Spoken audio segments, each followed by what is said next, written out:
What's up, podcast listeners and YouTube watchers? I'm Chase Lee, the co-host of the Real Me and Cole in a Movie podcast and a contributing reviewer on DallasMovieScreenings.com. And I got another movie to review for you guys, and that would be Little. Now, before I begin my review, I was asked in a couple of my previous movie reviews that I've done, I need to invest in a pop filter. So I apologize for that. I got one coming soon.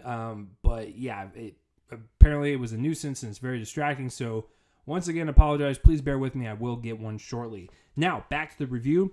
I will be reviewing Little. This one is coming from Universal Pictures. It is directed by Tina Gordon and produced by Will Packer, because that is important in this review. And then it stars Regina Hall as a very, mean and aggressive businesswoman who just is kind of just treating people like dirt in her company. I get why she's successful. You have to have a little bite when it comes to being a CEO in this modern world, but she treats her employees like garbage. She treats everyone in her life like garbage, and she seems to be a little self-centered and all that stuff. And, she treats her assistant pretty poorly, which is played by Issa Rae.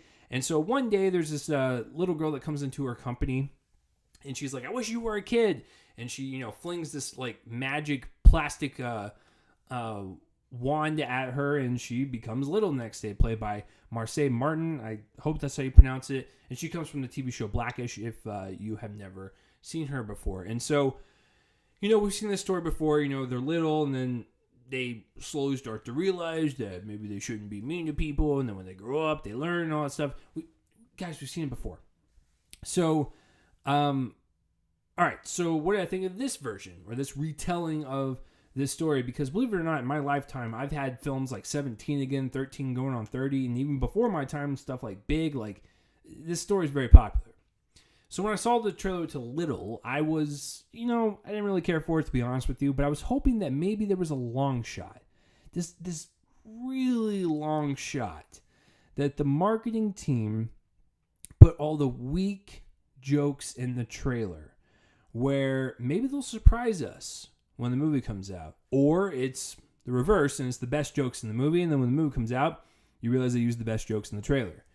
So I'm hoping it was like some weird like reverse psychology where like, hey, let's throw the worst jokes in the trailer, and when you see the movie, you're going to love it. Okay, marketing team, I'll play your game for a little bit. I'll play your game. I give any movie a shot. I don't go in hating a movie right off the bat. I will always give a movie a chance. I walked out of this movie. It's bad. It is a bad movie. Many issues with it, but I know a lot of critics on this website and other publications are going to immediately say this movie is just unfunny. Yeah, no crap. It's unfunny. The humor is really flat. I feel like it's trying too hard to be hip, cool, and modern. You got improv comedy, you got references. Like, it's the type of comedy to where someone was, out of touch of society for like 30 years. They came back into like the screenwriting game and like, hey, what do the kids like nowadays? What do people like nowadays? You want to have a Cardi B reference and a joke in this movie? Oh, we got to put that in there. It's not gonna, not age well. I mean, come on now. So, that's in there. So to me, the humor it feels very forced. It doesn't feel natural. It just feels like all these really talented actresses and actors are just reading this really bland script, and they're trying to make it as funny as they can, but it just doesn't come across well. So I'm just getting out of the way so we can move on to worse things, I guess. It's just not funny. The people behind me were howling as if they were. I say this joke all the time because when I was at the screening of Vacation a while back in 2015, it was me, not a screen, but like a normal public showing. It was me and like one other dude. And this guy was like rolling on the floor. And I was like, this guy must have been like cryogenically frozen for like 50 years. And like woke up, and he asked someone, what's the funniest thing you've seen? They go, Vacation. He's like, all right, I'm going to watch it. And then he just dies on the floor laughing. It's the same thing with Little, where these people act like they've never seen a comedy before. You could see the jokes coming from a mile away. Some of the bits ran on way too long. And then just by the end of it, you're like, wow, what a waste of time.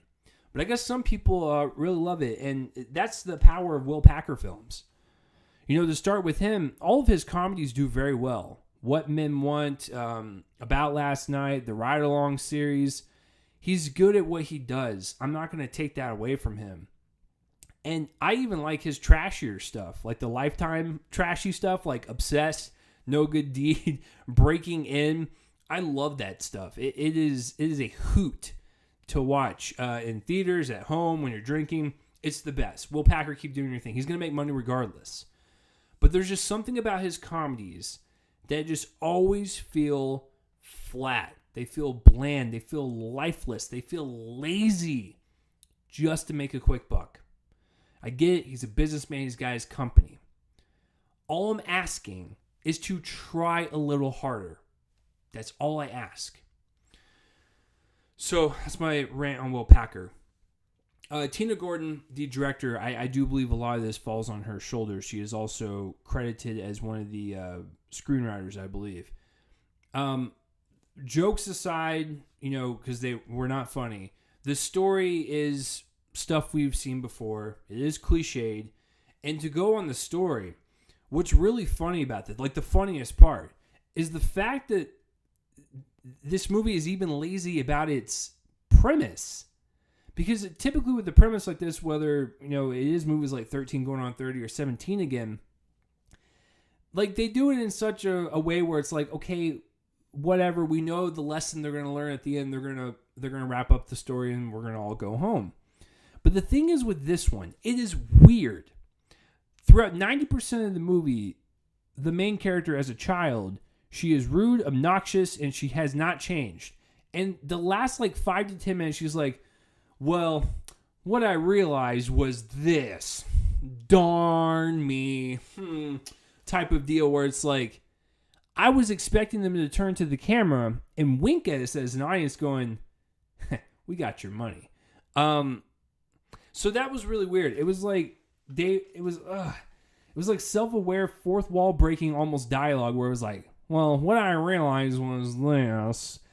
And I was kind of in shock that it was that lazy. Especially given that we've seen this story before, you could have made it somewhat just entertaining, but no. It was even lazy in its delivery of its lessons that the characters learn from at the end. So story out of the way, jokes out of the way.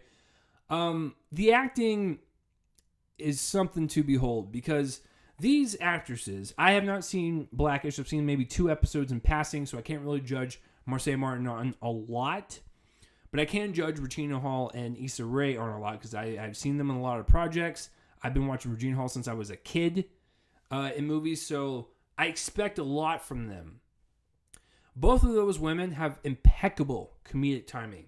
They do. They are very good at what they do. But when you're working with this material, you're trying to stretch it out into the best you can, make it funnier than it actually is, and God bless them. But it does not work. Both of them are pretty bad in this movie. To a point where I was like, I can't believe that halfway through production they didn't want to like walk off set. I mean, I would say out of the 2 Issa Rae is trying, she's probably the one that's trying the best, but just off all around. And going back to Tina Gordon now, as a director, the most important job is to get the best performances out of your actors. She doesn't do that. She's also credited as one of the screenwriters. Okay, can't even make a story, somewhat bearable to watch. Another job of a director is to know when to cut a film and what is the flow going to actually be. Because the editor will get in there and do their thing. The director will come in, give notes, and then they will kind of mold it into their own vision. But for the most part, editors will lay down a basic structure of what the movie is. Another big issue with this film is that it feels 50 years long. Its runtime is 109 minutes. But my God, it feels like I walked out of that theater and I was old enough to retire. I could not believe that an hour and 40-minute movie felt that long. Some of the comedy bits went on way too long. Like the joke was made, the joke, it flew at our face, and then, and then it just kept going, and it kept going, and it kept going. That was weird, by the way. I don't know what that was. It kept going and kept going to where I was just like, I sat there like bored.